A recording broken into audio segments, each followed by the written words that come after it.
Okay, so picture this. I'm rushing through airport security, feeling like a pro traveler, when suddenly the TSA agent pulls my bag aside. "Excuse me, sir. We need to take a look inside." My heart stops. Did I forget something? Was it my laptop? My power bank?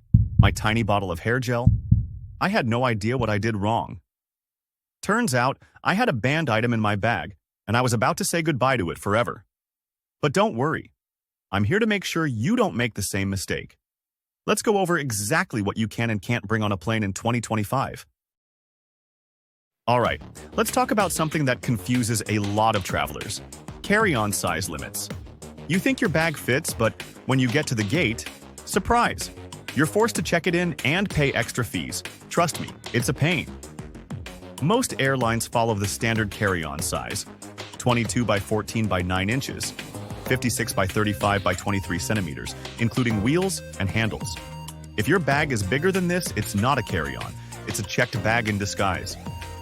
Now, what about backpacks? Good news. Most airlines allow a personal item, like a backpack or small tote, that fits under the seat in front of you. The catch? It should be around 18 by 14 by 8 inches or smaller. If it's too big, flight attendants might ask you to store it overhead. And if the overhead bins are full, you might have to check it at the gate. Here's a PRO travel tip. How to avoid extra carry-on fees. Okay, here's a little airport hack for you. Do not show up at your gate too early. Why? Because when the gate agents aren't busy, they have time to look around. And guess what they're checking? Your bags. If your carry-on is looking a little too stuffed, you're basically giving them an invitation to ask you to test it in the sizer. And if it doesn't fit, boom, extra fees. And if you feel compelled to check your bag size, do not do it at your flight's gate. Go to another gate and test it there. That way, if it's a little big, you can adjust without getting caught red-handed. A little sneaky? Maybe. But hey, saving $50 on baggage fees? Worth it. Alright, let's talk electronics because, trust me, if you mess this up, you'll be that person holding up the line. Here's the deal. Laptops, tablets, and phones are totally fine in both carry-on and checked bags. But if it's in your carry-on, you have to take it out during screening. And whatever you do not check in a spare lithium battery, power bank, or e-cigarette. That's a fire hazard, and the airline will confiscate it. I saw someone lose a $200 power bank last time I flew. Don't be that person. Moral of the story? Keep your tech in your carry-on, but check airline rules if you're bringing extra batteries. Some have limits. Next up, personal care items. I travel a lot, and the last thing I want is to land somewhere and look like a mess because I packed the wrong thing. Good news!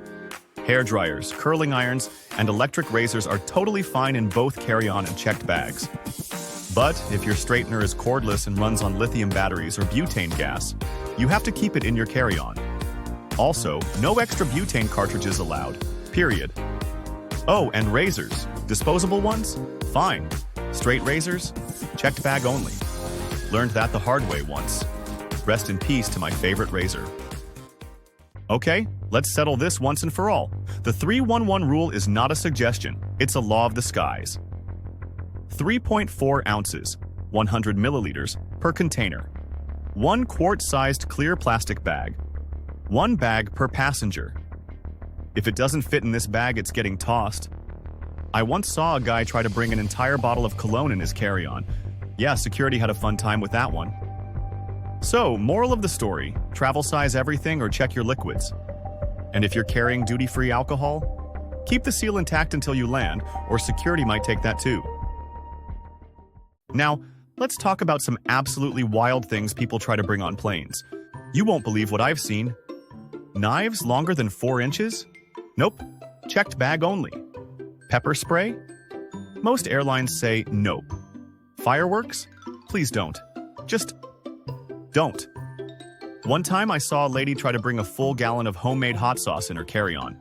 TSA was like, "Ma'am, we appreciate the spice, but this is a liquid bomb waiting to happen." So before you fly, check the latest rules, or you might have to say goodbye to your favorite stuff at security. And just like that, you're now an expert at packing for your next flight. Question of the day. What's the weirdest thing you've ever seen someone try to bring on a plane? Drop it in the comments. Like and subscribe if you found this helpful, and I'll see you in the next travel adventure. Safe flights, everyone!